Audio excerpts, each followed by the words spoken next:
Hey guys, this is Comic Uno, and today I'm doing a review for Silk issue 8. And before I start talking about Silk, just want to give you guys a couple updates. Of course, I have Comic Uno episode 146, and that's a show where I review all the comics I read this week in one show, and all the exclusive comics for that is in the description below, so go check that out. But let's start talking about Silk issue 8.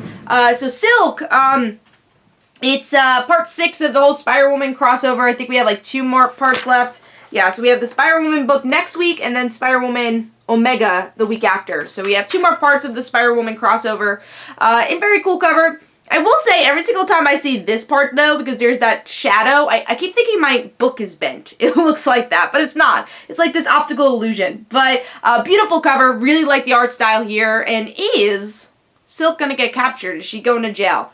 We'll find out. Now the interior artwork is the part where it's still hard to get used to this style of art, and I think it really showed for this one. It still feels like proportions are really off, just the way the faces are drawn. It's just a little bit squigglier. Squigglier. And also a good example of that is where we see Gwen's hair is curly for some reason. Like, she has just really, really curly hair, which took me out of it. I'm like, well, Gwen doesn't have curly hair. What's the random curly hair going on? So yeah, the art was kind of hard to get used to here. And usually I'm okay with it, but just with the style story too, it was kind of weird. And there was just a lot of oranges for the colors, which I didn't love. So yeah, I thought the artwork could have been a little better here for this issue. It was hard to get into. Let's start talking about the story. So with this issue, it starts out with Mockingbird not trusting... oh, I'm sorry, that was my water. I was hearing this noise. Not trusting Silk because she did all these things, supposedly, but obviously we know is the other Cindy Moon, and now Mockingbird just doesn't trust her because of all the other things we've seen in this series, and her teaming up with Black Cat and thinking, oh wait, she actually is trusting to Black Cat.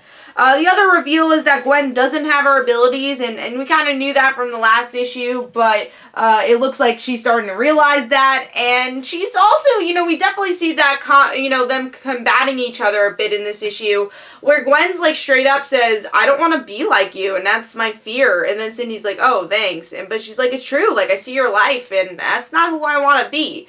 So I kind of like that they're not best friends, honestly. It's kind of hard to believe that all Spider-Woman, Silk, and Gwen would be best friends right away. It's kind of cool that we do have this turbulence in their relationship, because they are very different, and different personalities, so I like that. And that actually brings Cindy into this downward spiral when she does meet up with Black Cat.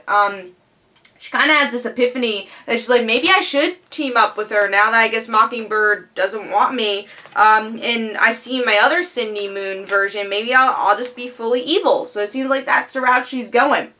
So what do I think of the issue overall? I will say I didn't really like the ending. I didn't like the whole thing with Black Cat. I thought it was really quick the way they did it, and they didn't really explain it was probably because of Mockingbird. It was probably because of that, because of Gwen. I mean, you could probably, I guess, picture that, and you could put the points together, but I think that scene would have been stronger if she did do that. Now, I will say I love the lettering for this book, because, it's Cindy kind of talking herself out of, like, oh, I can't do this, I can't do this. Why am I entering this to Black Cat? Why did I say that? It's like, oh, I have to stop listening to the voices in my head, and you see the letters start to disappear. So I thought that was really cool on the lettering part. Even though, again, I didn't love the whole Black Cat scene, I did like Cindy's inner monologue about that scene. And again, my favorite part just being Gwen and Cindy's relationship. I thought that was the most interesting. Other than that, I feel like this issue was the least connected to the Spider-Woman crossover, even though it's obviously connected to Cindy Moon, 65. It still felt like very much a Silk issue more than a Spider-Woman issue. Maybe because we didn't get to see Jessica Drew that much in this issue either, and we're going this whole Black Cat route, and like, how is that going to connect to Jessica and Gwen later? I don't know.